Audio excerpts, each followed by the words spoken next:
As the mom of an almost 2-year-old toddler, I spend a lot of my time at home surrounded by tears. Does anyone else have a toddler here? I'm guessing you know exactly what I'm talking about. I cut the banana wrong, tears. I had the audacity to serve salmon, which we loved yesterday, tears. I opened the door too quickly, tears. I picked the wrong book when you pointed and grunted at the bookshelf. I'm getting some nods, yep. You name it, tears result. As anyone who's been around a toddler can tell you, tears are abundant in my house at this season in our lives. It has been really striking to me, especially as we reach those terrible twos, that in young children, tears flow so easily. And yet, as we age, society teaches us to stifle our emotions and to internalize them. Yes, I want to note that some of that is learning to regulate our emotions in appropriate ways, because improperly cut bananas are really not worth your tears, I assure you, but our societal norms go deeper than that. Don't cry over spilled milk. There's no crying in baseball. Big girls don't cry. Big boys don't cry. It's not worth your tears. The phrases just roll off the tongue. A lot of our societal constructs stigmatize crying, especially for young men and boys.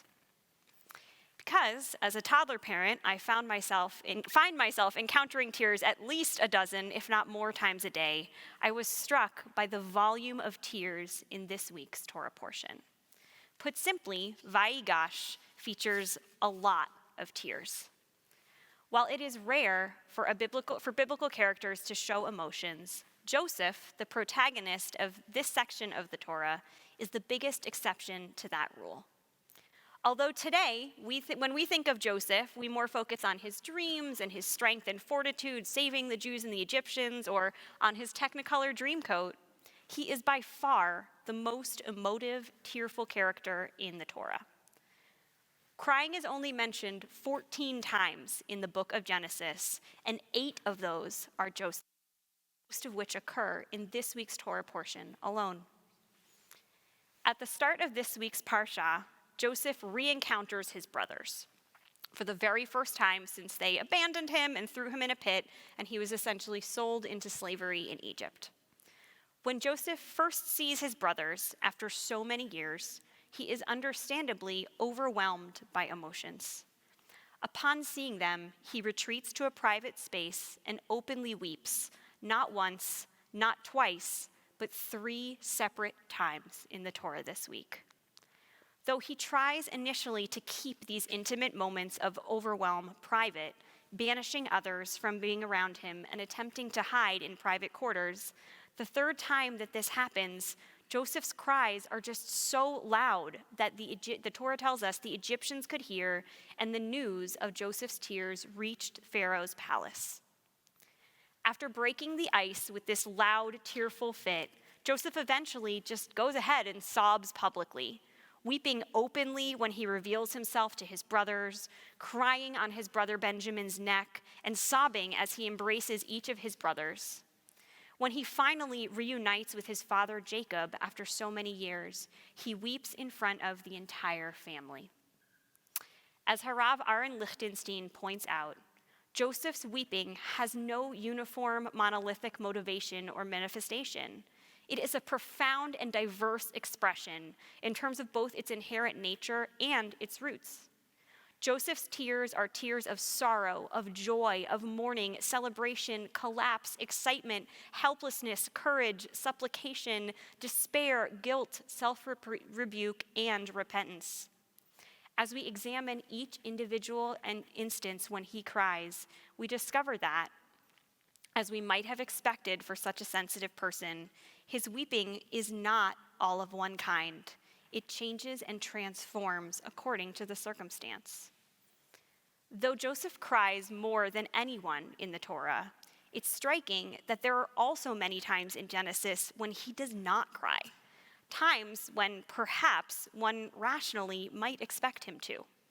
As Rabbi Aaron Polanski notes, Joseph doesn't cry when he was thrown into a pit with snakes and scorpions, when he is sold to a caravan of Ishmaelites who carry him away from his family and everything he knows.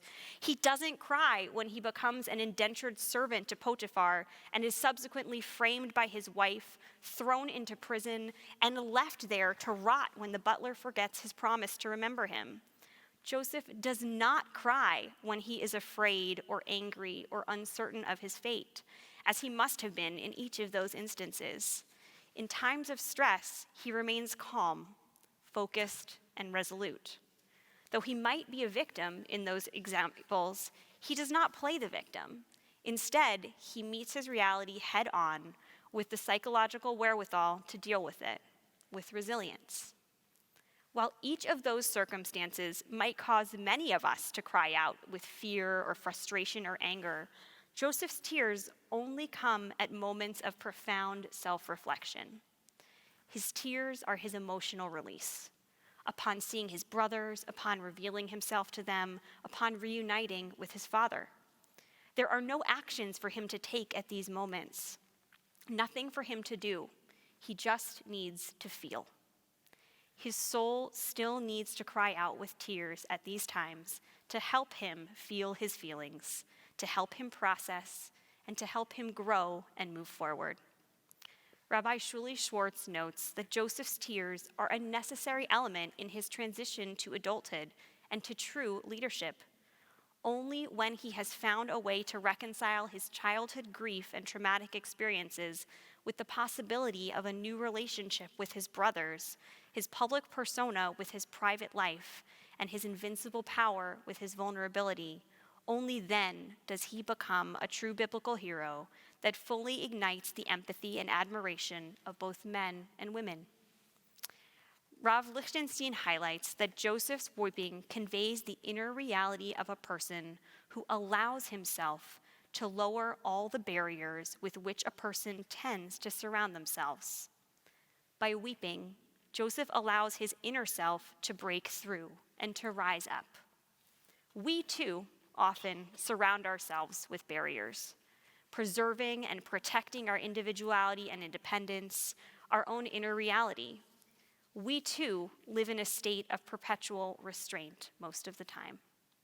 We must learn from Joseph how to overcome our restraint and to allow the spiritual essence within us to have its way.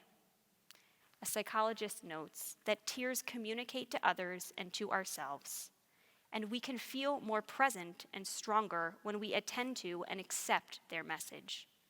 It would be helpful to all of us, men and women, to accept tears with understanding and without shame.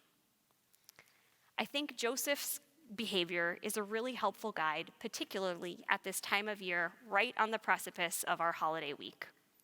Most of us usually spend our weeks working in jobs and not do it, but this next week, we're not going to be doing that, hopefully. Instead, we may be hosting or traveling or connecting or reconnecting with our friends.